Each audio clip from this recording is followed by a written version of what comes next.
Hello guys, welcome back to my channel Educable और आप सबका स्वागत है फिर से हमारी एक न्यू वीडियो में। जैसे कि आप लोग स्क्रीन पर देख ही रहोगे कि आज की वीडियो होने वाली है अबाउट इंटरनेशनल ऑर्गेनाइजेशन, जो कि बहुत ज़्यादा इंपॉर्टेंट होते हैं किसी भी एंट्रेंस एग्जाम के लिए जो भी पॉलिटिकल साइंस से रिलेट करता है, या फिर यूपीएससी एग्जाम में जिसमें आप PSIR एज ए ऑप्शनल लेते हो, उसके लिए भी आपको इंटरनेशनल ऑर्गेनाइजेशन एक वेरी वेरी इंपॉर्टेंट पार्ट है जिससे हमेशा क्वेश्चंस आते ही आते हैं। तो स्पेशली ये जो इंटरनेशनल ऑर्गेनाइजेशंस की वीडियो है ये मैं आप लोग की रिक्वेस्ट पे लाई हूँ। काफ़ी बच्चों ने मुझे टेलीग्राम पे रिक्वेस्ट किया था काफ़ी दिनों से कि उन्हें एक इंटरनेशनल ऑर्गेनाइजेशंस के ऊपर एक वीडियो चाहिए जिसमें सारे के सारे मोस्ट इंपॉर्टेंट जो इंटरनेशनल ऑर्गेनाइजेशन है उनको मैं इंक्लूड कर सकूँ, क्योंकि अगर हम ऐसे गिनने जाएंगे तो बहुत सारे हो जाते हैं और फिर सबके इस्टेब्लिशमेंट डेट याद रखना, उनके मेन ऑर्गन याद रखना, कब वो बना, कब कॉन्स्टिट्यूट हुई, तो वेरी हेक्टिक हो जाता है, मैं समझ सकती हूँ। तो इसलिए इस वीडियो में मैंने सिर्फ केवल उन इंटरनेशनल ऑर्गेनाइजेशंस को कंपाइल करने की कोशिश की है जो कि पेपर के पॉइंट ऑफ व्यू से बहुत ज़्यादा इंपॉर्टेंट है और जिन पे क्वेश्चंस कई सालों से हमेशा रिपीटेडली आते ही आते हैं। ठीक है, और मैं एक और बात आप लोग को बोलना चाहूँगी कि काफ़ी बच्चों का मैंने कमेंट देखा है वीडियोस के नीचे कि प्लीज़ मैम हिंदी मीडियम में बताइएगा। तो मैं आपको बता देती हूँ कि जो इंटरनेशनल ऑर्गेनाइजेशंस का जितना भी फैक्चुअल चीज़ें होती हैं वो ऑलमोस्ट सारी सेम होती हैं, चाहे वो आप उसको हिंदी में पढ़ोगे या फिर इंग्लिश में पढ़ोगे। सिर्फ जो जैसे कि पार्ट्स के नेम होते हैं वो चेंज हो जाते हैं, बट जब आप पार्ट्स के नेम को हिंदी में लर्न करते हो तो वो थोड़े से टिपिकल बन जाते हैं। तो मैं आपको सजेस्ट करूँगी कि जो हिंदी मीडियम के स्टूडेंट हैं वो IR जैसे चीज़ों को कोशिश करें कि थोड़ा सा इंग्लिश में होकर पढ़ें। ऐसा नहीं बोल रही हूँ कि पूरे IR को आपको इंग्लिश में पढ़ना है, बट जैसे कुछ थोड़ी बहुत फैक्चुअल चीज़ें होती हैं जैसे कि इंटरनेशनल बुक्स के नेम होते हैं, किसी आइडियोलॉजी का नेम होता है, कोई इंटरनेशनल ऑर्गेनाइजेशन होता है, कोई TT का नाम होता है, तो मैं आप लोगों से रिक्वेस्ट करूंगी कि प्लीज़ आप उसको इंग्लिश में याद करने की कोशिश कीजिए, बिकॉज वो चीज़ें आपको इंग्लिश में जो है ईजी मिल जाती हैं एज़ कम्पेयर टू हिंदी। ठीक है, सो स्टार्ट करते हैं आज का वीडियो। Let's start.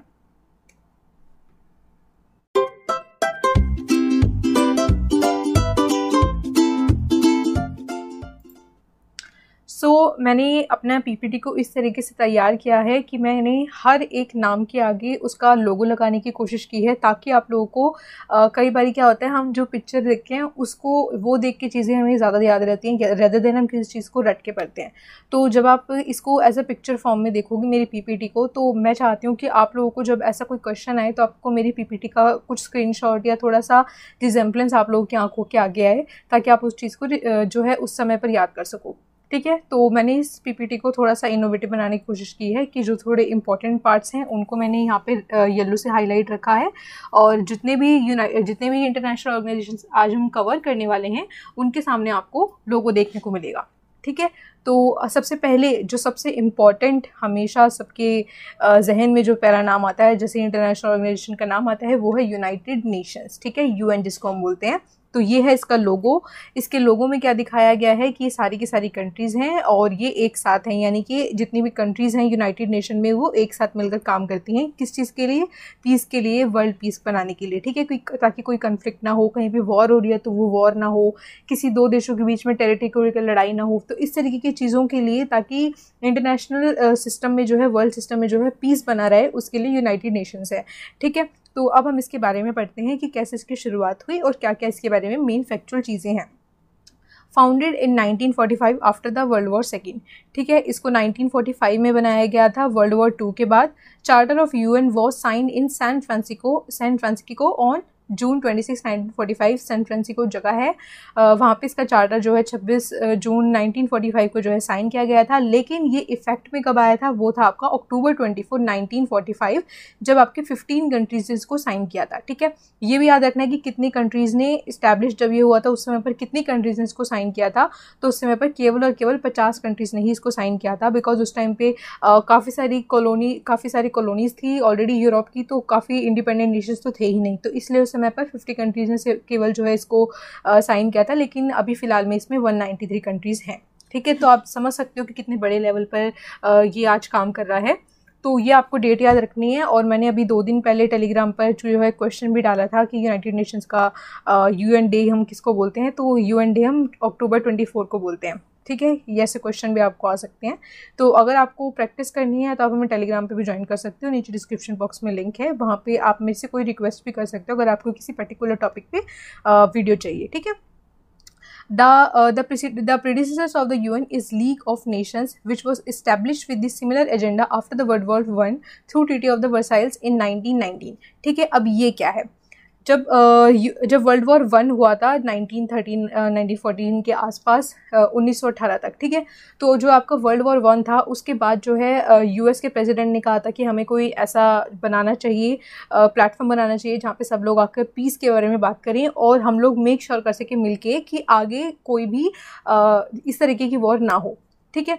तो इसलिए जो है लीग ऑफ नेशन जो है इस्टेब्लिश किया गया था, लेकिन लीग ऑफ नेशंस के इस्टेब्लिश होने के बावजूद भी वर्ल्ड वॉर सेकेंड हुआ, उसे रोका नहीं जा सका, इसलिए लीग ऑफ नेशंस को जो है क्या कर दिया गया, डिसॉल्व कर दिया गया। लेकिन इसी लीग ऑफ नेशंस को आगे बढ़ाते हुए 1945 में इसको नया नाम देकर एक नया रूप दे दिया गया, वो था आपका यूनाइटेड नेशंस। इसका जो हेडक्वार्टर है वो आपका न्यूयॉर्क यूएसए में है, और ऑफिशियल लैंग्वेजेस यानी कि जिन लैंग्वेजेस के अंदर इसमें ऑफिशियल वर्क्स होते हैं वो हैं आपकी Arabic, Chinese, English, French, Spanish and Russian, ठीक है।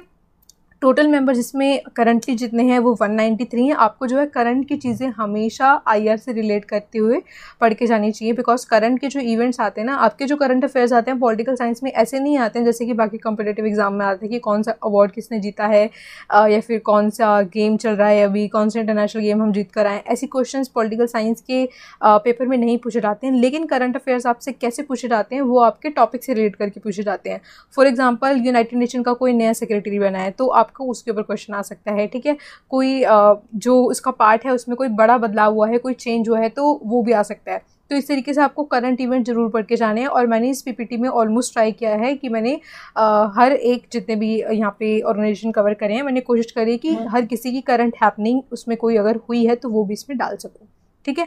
तो टोटल मेंबर इसमें अभी हाल फिलहाल में कितने हैं, वो हैं आपके 193। और लास्ट मेंबर जिसने इसको ज्वाइन किया था, ये क्वेश्चन भी पहले आ चुका है कि which was the last member who join the United Nations. तो लास्ट मेंबर आपके थे रिपब्लिक ऑफ साउथ सुडान, ठीक है। 2011 में इसने यूएन को जो है ज्वाइन किया था। The objective and mission of UN, अब यूएन बना है तो उसका कुछ ऑब्जेक्टिव भी होगा, बिकॉज कोई भी इंटरनेशनल ऑर्गेनाइजेशन बनता है तो वो किसी व्यू पॉइंट के साथ बनता है, किसी ऑब्जेक्टिव के साथ बनता है। ऑब्जेक्टिव का मतलब यहाँ पे है उद्देश्य, कि उसको बनाने का उद्देश्य क्या है, ठीक है। तो इसके उद्देश्य क्या है, एक सेकेंड, इसका उद्देश्य क्या है, promote international peace and security, developing friendly relations among nations, upholding of international law, यानी कि जितनी भी चीज़ें होती हैं ना, जितने ट्रेड वगैरह होते हैं इंटरनेशनल रिजीम में, तो वो सब के सब जो है एक लॉ के अंतर्गत, जो भी इसके लिए जो भी लॉ बना हुआ है इंटरनेशनल, उसके अंतर्गत होते हुए करे, ठीक है। Promoting social progress, better living standards and human rights, इसमें ह्यूमन राइट्स के लिए भी बहुत जगह है यूएन में, तो ह्यूमन राइट्स यहाँ पे भी कहीं पे वायलेट होते हैं तो यूएन को हमेशा याद किया जाता है। Promoting sustainable development, sustainable development का मतलब क्या होता है कि फ्यूचर की जो जनरेशन है उसके लिए रिसोर्सेज को सोचते हुए आज के समय में उनका ध्यान से उपयोग करना है, ठीक है। आज के समय में यानी कि प्रेजेंट समय में उनको इतना एक्सप्लॉइट ना करना कि वो फ्यूचर जनरेशन के लिए बच ना सकें, तो इसको बोलते हैं सस्टेनेबल डेवलपमेंट। तो हमें प्रोग्रेस कैसे करनी है, सस्टेनेबल डेवलपमेंट के साथ रहते हुए जो है प्रोग्रेस करनी है। ऐसा नहीं है कि सब कुछ खुद ही खत्म कर देना है और आगे की पीढ़ी के लिए कुछ नहीं छोड़ना, ठीक है।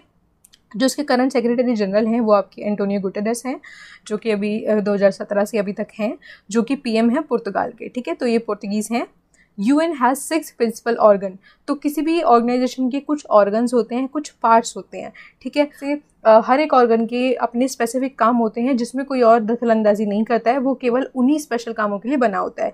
तो उसी तरीके से यूएन के 6 जो है ऑर्गन हैं यहाँ पे, जिसमें आपकी सबसे पहली और कॉमन है जनरल असेंबली। जनरल असेंबली क्या होती है, जिसमें आपकी सारी की सारी कंट्रीज इकट्ठे होकर किसी भी मुद्दे पर बात करती हैं, ठीक है। यानी कि किसी भी चीज़ के लिए वर्क करना है, किसी भी मुद्दे पर जो है कोई एक्शन लेना है, तो उन सब की शुरुआत कहाँ से होती है, जनरल असेंबली से होती है। देन आपका सेकेंड आता है सिक्योरिटी काउंसिल, जिसमें आपके 5 परमानेंट मेंबर हैं एंड 10 नॉन परमानेंट मेंबर है, ठीक है। परमानेंट मेंबर का मतलब क्या होता है, परमानेंट मेंबर वो होते हैं जिनके पास वीटो का अधिकार होता है, ठीक है। अभी वीटो क्या होता है, अगर आपने इंडियन पॉलिटी पढ़ा है तो आपको पता ही होगा कि वीटो क्या होता है।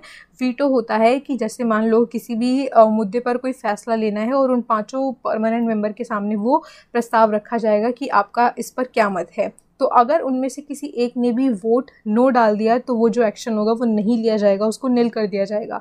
ठीक है, तो यही परमानेंट मेंबर का पावर होता है कि अगर किसी एक ने भी किसी मुद्दे पर वोट करने के लिए ना कर दिया, मना कर दिया, फिर भाग ही नहीं लिया, तो उस मुद्दे पर कोई भी एक्शन आगे नहीं लिया जाएगा। ठीक है, जो नॉन परमानेंट मेंबर होते हैं वो आपके बदलते भी रहते हैं और परमानेंट मेंबर आपके सेम ही रहते हैं, जैसे कि यहाँ पे लिखा भी है परमानेंट, यानी कि उनको बदला नहीं जाएगा। जिसमें बड़ी बड़ी कंट्रीज़ हैं आपकी, रशियन है, यूएस है, रशिया है, यूएस है, तो आपको इस तरह से 5 कंट्रीज़ को याद रखना है।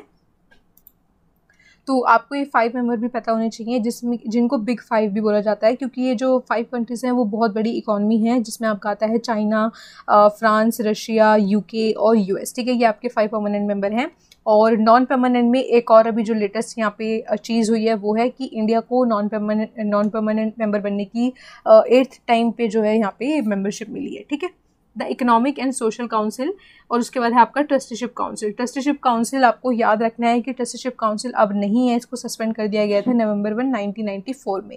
क्यों कर दिया गया था? बिकॉज उससे पहले जो है इस समय पर काफ़ी सारी कॉलोनीज थी, तो उन कॉलोनी जब वो इंडिपेंडेंट हुई, उनको सोवरेन बनने के लिए किस तरीके से डेवलपिंग फेज में वो थे, उन पर ध्यान रखने के लिए जो है ट्रस्टीशिप काउंसिल बनी थी। लेकिन 1994 तक जितनी कंट्रीज इसके अंदर आती थी उन सभी को इंडिपेंडेंस मिल गई थी, उन लास्ट कंट्रीज को भी मिल गई थी, तो इसलिए ट्रस्टीशिप काउंसिल को जो है सस्पेंड कर दिया गया था। उसके बाद है आपका international court of justice and UN secretariat. Okay, next चलते हैं। नेक्स्ट हमारा इंटरनेशनल ऑर्गेनाइजेशन है यूरोपियन यूनियन। ठीक है, European union is a political and economic union of 27 member states formed in 1 नवंबर 1993। तो आपका ईयू कब बना था? 1 नवंबर 1993। ये आपको एस्टेब्लिशिंग ईयर तो आपको हर किसी का याद रखना है। ठीक है, latest one two join EU is crochet. ये भी आपका आता है कि लेटेस्ट किसने ज्वाइन किया था, तो लेटेस्ट इसका जो मेंबर लास्ट सबसे जिसने ज्वाइन किया था वो है आपका क्रोशिया, जिसने 2013 में इसको ज्वाइन किया था 1 जुलाई को। ठीक है, latest one two exit is Britain. ये तो हम सबको पता है क्योंकि ब्रेग्जिट के ऊपर इतना सारा जो बवाल हुआ है तो सबको ही पता है कि किसने एग्जिट किया है, ब्रिटेन ने किया है। The EU has developed an integral single market through a standardised system of laws that apply in all member states. तो ईयू क्यों बना हुआ है कि ईयू के जो 27 मेंबर्स हैं वो एक साथ मिलकर जो है अपने मार्केट लॉज को जो है बनाते हैं, जो कि सभी कंट्रीज में सेम तरीके से लागू होता है। United kingdom withdraw from the European union on 31 जनवरी 2020। ये आपको याद रखनी डेट ही आ सकती है पेपर में कि कब जो है यूके ने ब्रेक्जिट किया था। It became the first member country of EU to leave the union. ठीक है, ये ऐसी पहली कंट्री है यूरोपियन यूनियन की, इसीलिए इतना बवाल हुआ था। अगर ये कोई नॉर्मल चीज़ होती तो नहीं होता इतना हाईलाइटेड, लेकिन ये एक पहली कंट्री थी और बहुत ही इंपॉर्टेंट वर्ल्ड सिस्टम में है यूके का स्थान, तो इसीलिए इसको बहुत ज़्यादा लाइमलाइट मिला था। It is an area with no internal borders, यानी कि यूरोपियन यूनियन कोई ऐसा नहीं है कि जिसका डिफाइंड है कि इस वाले बॉर्डर तक जो है यूरोपियन यूनियन है। ठीक है, इसमें यूरोप की काफ़ी सारी कंट्रीज़ हैं। The area most functions as a single jurisdiction for international travel purposes with a common visa policy. तो यानी कि अगर आपको 27 कंट्री में से किसी भी एक कंट्री में जो है आपको ट्रैवल करना है तो वहाँ पे उनके लिए कॉमन वीज़ा पॉलिसी है।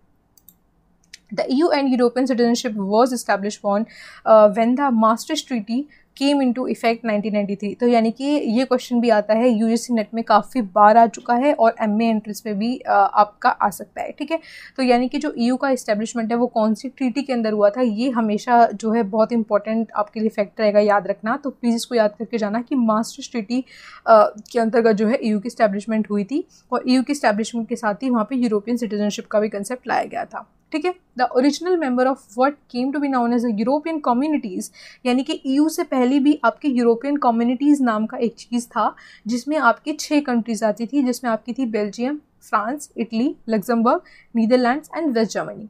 The latest major amendment to the constitutional basis of the EU was the Treaty of Lisbon came into effect in 2009.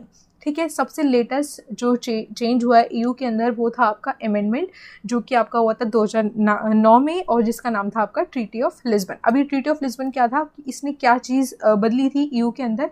तो Lisbon treaty contains a clause under article 50, ये आपको याद रखना है। क्यों याद रखना है अभी बताती हूँ। Providing for a member to leave the EU, क्योंकि ब्रेग्जिट जो हुआ है वो किसके अंतर्गत हुआ है? बिकॉज हम जो है न्यूज़ में ये तो देख लेते हैं कि ब्रेग्जिट हुआ है, ब्रिटेन ने एग्जिट किया, लेकिन as a political science student आपको करंट अफेयर जानने के लिए उसके बैकग्राउंड को भी पढ़ना चाहिए कि क्यों हुआ है, कैसे हुआ है और किस क्लॉज के अंतर्गत उसने ईयू को छोड़ा है।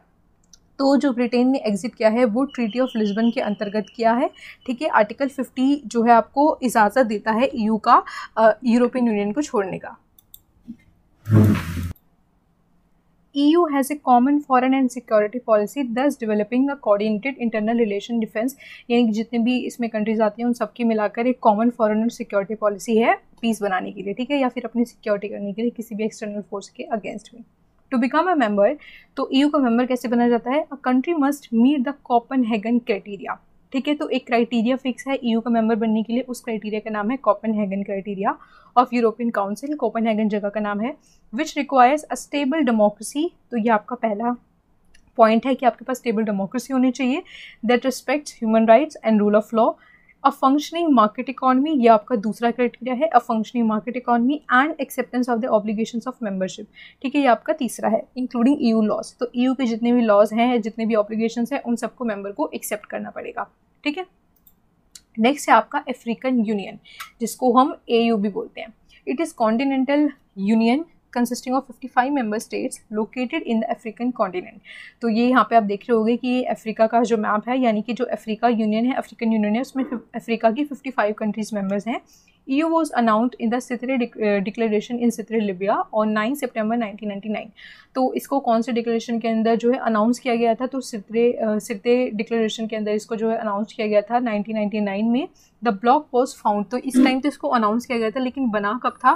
Founded on 26 January 2001 in Aedes अबाबा, Ethiopia, and launch on 9 July 2002 in Durban, ठीक है। तो ये क्वेश्चन भी आ चुका है पहले कि कब से वो जो है वर्किंग में आया था, तो वो वर्किंग में आया था 2002 से, ये आपको याद रखना है। सिर्फ फाउंड हुआ था 2001 में, लेकिन काम करना कब से शुरू किया उसने? 2002 से, 9 जुलाई 2002 से।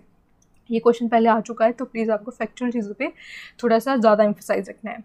It is successor to the organisation of African unity South Africa, तो ये किसका सक्सेसर है? यानी कि पहले जो है था एक और ऑर्गेनाइजेशन ऑलरेडी यहाँ पे था, उसका नाम था ऑर्गेनाइजेशन ऑफ अफ्रीकन यूनिटी, जो कि आपका 1963 में बना था, वेट, और 1999 तक रहा था, क्योंकि 1999 में ऑलरेडी सिरते डिक्लेरेशन के बाद जो है अफ्रीकन यूनियन बन गया था 2001 में। तो इसका विजन क्या है? ये बना क्यों है? इसका उद्देश्य क्या है? An integrated prosper peaceful Africa driven by its own citizens and representing a dynamic force in the global arena। Because आपको पता ही होगा कि बहुत सारी अफ्रीकन कंट्रीज़ में जो है पहले स्लेवरी हुआ करती थी और वो कॉलोनी थे UK की, तो इन्होंने बहुत ज़्यादा एक्सप्लॉयटेशन जो है फेस किया है अफ्रीका ने, तो इन्होंने खुद का यूनियन बना रखा है ताकि वो अपने लिए काम कर सके, एक इंटीग्रेटेड प्रॉस्परस यानी कि समृद्ध, जिसको बोलते हैं समृद्ध पीसफुल अफ्रीका बना सके, ठीक है। नेक्स्ट है आपका SCO। SCO का मतलब है आपका शंघाई कॉर्पोरेशन ऑर्गेनाइजेशन, ये इसका साइन है, ये इसका लोगो है। फॉर्मेशन अनाउंस्ड ऑन 15 जून 2001, यानी कि इसकी फॉर्मेशन की अनाउंसमेंट 2001 में हुई थी बाय द लीडर्स ऑफ, ये आपको हमेशा याद रखना है, ये 5 जो मेंबर्स थे, इन 5 मेंबर्स का नाम याद रखना है, क्योंकि ये फाउंडिंग 5 मेंबर्स थे, ठीक है, जिसमें आपके चाइना आता है, कजाकिस्तान, सेंट्रल एशियन कंट्रीज आती हैं basically, China, Kazakhstan, Kyrgyzstan, Russia, Tajikistan and Uzbekistan, ठीक है। तो इसको चाइना और रशिया को छोड़ के ऑल ये सारी जो हैं ऑलमोस्ट मुस्लिम मेजॉरिटी कंट्रीज़ हैं। SCO चार्टर जो था 2002 में जून में जो है लेकर आया गया था, and enter into the force in 19 सितंबर 2003, ठीक है। तो फोर्स में कब आया था? ये 2003 में, और बनाया कब गया था? 2002 में। शंघाई 5, मैंने आपको बोला ना, इनको आपको याद रखना है इन 5 को, तो इनको शंघाई 5 भी बोला जाता है। शंघाई 5 ग्रुप फाउंडेड ऑन 26 अप्रैल 1996, तो यानी कि शंघाई कॉर्पोरेशन ऑर्गेनाइजेशन बनने से पहले शंघाई 5 कंट्रीज़ थी, जो कि ये थी China, Kazakhstan, Kyrgyzstan, Russia, Tajikistan and Uzbekistan, ठीक है। तो ये 5 कंट्रीज़ ने मिलकर अपना शंघाई 5 बनाया था 1996 में। इसको आगे जाके जब बढ़ाया गया तो इसको शंघाई कॉर्पोरेशन ऑर्गेनाइजेशन का नाम दे दिया गया, ठीक है। और ये क्वेश्चन भी आता है कि इंडिया या फिर पाकिस्तान ने इसको कब ज्वाइन किया, तो इंडिया एंड पाकिस्तान दोनों ने ही इसको एज अ फुल मेंबर 9 जून 2017 को इसको ज्वाइन किया था। कौन से समिट में? अस्ताना, जो कि कजाकिस्तान में है, ठीक है। अस्ताना में जो इसका समिट हुआ था 2017 को, उसमें इंडिया और पाकिस्तान ने इसको ज्वाइन किया था। SCO secretariat based in Beijing, यानी कि SCO का जो सेक्रेटेरिएट है वो बीजिंग के अंदर है, बीजिंग आपका चाइना में है। Is the main permanent executive body, ठीक है। ऐसे क्वेश्चंस भी आते हैं कि कौन सी मेन परमानेंट आपका जो है एग्जीक्यूटिव है इस ऑर्गेनाइजेशन का, तो इसका जो मेन परमानेंट एग्जीक्यूटिव ऑर्गेनाइजेशन है वो बीजी के अंदर है। It has the capacity to counterbalance North Atlantic treaty organisation. आपको पता है कि जब वर्ल्ड वॉर के टाइम पे नेटो बना था, जो कि अमेरिका ने बनाया था ताकि वो रशिया के खिलाफ जो है अपने लिए एक तरीके से बफर स्टेट्स का जोन बना सके, जो कि एक साथ मिलकर जो है काम करें, कोई भी उन पे हमला करे तो वो एक साथ मिलकर उसका जो है काउंटर अटैक कर सके। तो नेटो के अगेंस्ट भी इसको देखा जाता है as a alternative. It is sometimes considers as alliance of the east. तो इसी वजह से इसको कभी कभी जो है अलायंसेस ऑफ द ईस्ट भी बोल दिया जाता है। It has the capacity to counterbalance NATO. ये सेम ही लाइन यहाँ पे कॉपी हो गई है, sorry. Head of the state council is the supreme decision making body, ठीक है। Head of the council state इसके ऑर्गन का नाम है, जो कि इसकी सुप्रीम डिसीजन मेकिंग बॉडी है। 2 परमानेंट बॉडीज हैं इसके अंदर। फर्स्ट है जो कि मैं आपको ऑलरेडी बता चुकी हूँ, बीजिंग में एससीओ को सेक्रेटेरिएट, और सेकंड है आपका executive committee of RATS. RATS आपका टेररिज्म के लिए है, जो कि ताशकंद के अंदर इस्टेब्लिश है, ठीक है। करंट सेक्रेटरी जनरल जो है इसके वो जांग मिंग ऑफ चाइना है, जो कि अभी 2022 में बने हैं। तो ये आपका करंट अफेयर के रूप में भी आ सकता है कि कौन अभी करंट सेक्रेटरी जनरल बने हैं, बिकॉज ये हाल ही में बने हैं। तो इनका नाम है जांग मिंग ऑफ चाइना।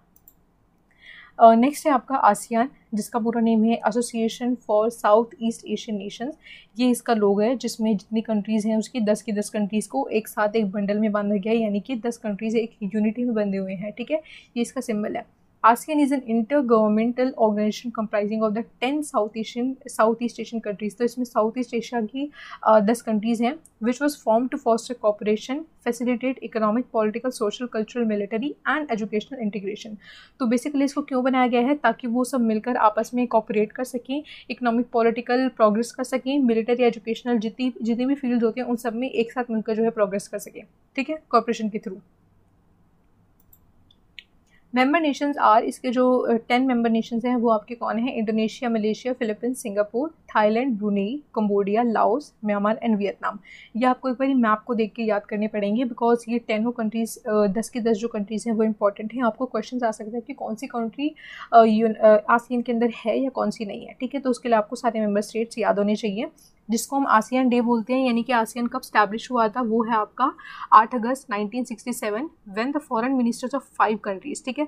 तो आपको हमेशा जो है किसी भी ऑर्गेनाइजेशन की फाउंडिंग कंट्रीज को हमेशा याद रखना है कि किन कंट्रीज ने मिलकर उसको सबसे पहले बनाया था, ठीक है। तो फाउंडिंग टाइम पे ये सिर्फ 5 कंट्रियाँ थी, बाकी 5 कंट्री ने इसको बाद में ज्वाइन किया था। तो वो 5 कंट्रीज़ थी आपकी Indonesia, Malaysia, Philippines, Singapore, Thailand and जिन्होंने साइन किया था आसियान डिक्लेरेशन, ठीक है। आसियान डिक्लेरेशन के बाद जो है आपके आसियान की स्थापना हो गई थी। और एक आपका जो इम्पॉर्टेंट चीज़ है कि लास्ट वन जिसने सबसे लेटेस्ट जो है इसको ज्वाइन किया था, तो वो था कंबोडिया, जिसने 1999 में इसको ज्वाइन किया था, ठीक है।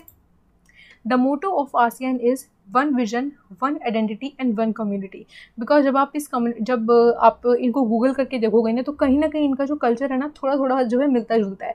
तो इनका जो मोटो है आसियान को बनाने का, उसका है one vision, one identity and one community, ठीक है। हम लोग मिलकर एक आइडेंटिटी हैं और एक कम्युनिटी है, और हमारा जो उद्देश्य है, हमारा जो विज़न है वो भी एक ही है। 8 अगस्त is observed as ASEAN day. तो आपसे क्वेश्चन भी आ सकता है कि आसियान डे कौन से दिन को कहा जाता है, तो आपको याद रखना है 8 अगस्त। आसियान सेक्रेटेरिएट आपका इंडोनेशिया में है, जकार्ता में, और करंट इसके चेयरमैन जो है वो कंबोडिया से हैं, जो कि 2022 में ही अभी बने हैं, ठीक है। नेक्स्ट है आपका OPEC, organization of the petroleum exporting countries, is a permanent intergovernmental organization. तो ये उन कंट्रीज़ का है जो कि पेट्रोलियम एक्सपोर्ट करती हैं कंट्रीज़, उनका ये मिलकर एक ऑर्गेनाइजेशन है। इसमें जितनी भी कंट्रीज़ हैं वो सारी पेट्रोलियम एक्सपोर्टर है, ठीक है। Created at Baghdad conference. तो ये भी आपसे क्वेश्चन कई बार आता है कि बगदाद कॉन्फ्रेंस क्या है या फिर कब हुई थी, ठीक है। तो इसको कब क्रिएट किया गया था? बगदाद कॉन्फ्रेंस के अंदर क्रिएट किया गया था। किन कंट्रीज़ के थ्रू क्रिएट किया गया था? Iran, Iraq, Kuwait, Saudi Arabia and Venezuela. ये सारी की सारी आपकी ऑयल एक्सपोर्टर कंट्रीज़ हैं। It aims to manage the supply of oil in an effect to set the price of oil in the world market to avoid fluctuations। आपको याद होगा कि जब आपका 90s में आपका बहुत बड़ा जो है इकोनॉमिक डिजास्टर तरीके से आ गया था, इकोनॉमिक शॉक लग गया था पूरे के पूरे वर्ल्ड सिस्टम को, वर्ल्ड इकोनॉमिक सिस्टम को। वो किस लिए? क्योंकि इकोनॉमिक की जो आपकी पेट्रोलियम की प्राइस थे उनमें बहुत ज़्यादा फ्लक्चुएशन हो गया था। तो ये ऑर्गेनाइजेशन क्या करता है, ये इसी पे ध्यान रखता है कि जितनी हमारी ऑयल एक्सपोर्टिंग कंट्रीज़ हैं वो एक साथ मिलकर ऑयल के एक्सपोर्ट को जो है वर्ल्ड सिस्टम में पूरी तरीके से मैनेज कर सके, उसके लॉज, उसके जो भी प्राइसिंग होती है उन सबको जो है मैनेज कर सके, ताकि कोई भी फ्लक्चुएशन से पूरा वर्ल्ड इकोनॉमी ख़राब ना हो, ठीक है। इसका जो हेडक्वार्टर है वो आपका वियना में है, ऑस्ट्रिया नहीं, ये ऑस्ट्रिया है, ठीक है। ऑस्ट्रेलिया अलग है और ऑस्ट्रिया अलग है, तो ये वियना ऑस्ट्रिया के अंदर है। The current OPEC members are 13, जो हैं आपकी अल्जीरिया, अंगोला, और ये सब आपको पढ़ लेना, क्योंकि 13 के 13 मेंबर आपको इसका याद करने की ज़रूरत नहीं है। इस पर कोई इतना क्वेश्चंस नहीं आता कि कौन से 13 मेंबर है ओपेक के, ठीक है। तो आपको इतना याद रखने की ज़रूरत नहीं है, बट फिर भी मैं आपको सजेस्ट करूँगी कि एक बारी मैप को लेके एक बारी इनको लोकेट ज़रूर करना कि कहाँ कहाँ पर ये है। उसके बाद है आपका NAFTA, North American free trade agreement, ठीक है, is an agreement signed by Canada, Mexico and United Nations. तो ये एक ऐसा ऑर्गेनाइजेशन है जिसमें केवल और केवल 3 ही कंट्रीज़ हैं आपकी, जिसमें आपका Canada, Mexico and United Nations, creating a trilateral trade block in north America. तो इन्होंने अपनी ट्रेड को जो है अच्छे से चलाने के लिए एक ट्रेडिंग ब्लॉक बनाया है इन तीनों कंट्रीज़ का। ये जो आप देख रहे हो ये तीनों कंट्रीज़ के फ्लैग हैं। The goal of NAFTA was to eliminate barriers to the trade and investment between the US, Canada and the Mexico. Because आपको पता ही होगा कि जब किसी भी दूसरी कंट्री के साथ आप ट्रेड करते हो तो वहाँ पे काफ़ी सारे बैरियर्स होते हैं, लाइक टैक्सेशन वगैरह, और आपके कुछ कोटा भी फिक्स होते हैं। तो वो बैरियर्स जो हैं इन ट्रेड को रोक ना सके इन 3 कंट्रीज़ के बीच में, इसलिए इन्होंने जो अपना एक ट्रेडिंग ब्लॉक बनाया है जिसको उन्होंने नाफ्ता नाम दिया है, North American free trade agreement. It establish the CANAMEX corridor. तो जिस कॉरिडोर के थ्रू ये लोग अपना ट्रेड करते हैं उसको उन्होंने नाम दिया है CANAMEX corridor for road transport between Canada and Mexico, also propose for use by rail, pipelines and the fibre optic telecommunications infrastructure. So thanks for watching. I hope आपको वीडियो पसंद आई होगी। मैंने कोशिश की है कि कम से कम समय में आपको ज़्यादा से ज़्यादा ऑर्गेनाइजेशन जो है कवर अप करवा सकूं, बिकॉज मैंने कई सारे ऑर्गेनाइजेशन इसमें कवर अप करवाए हैं।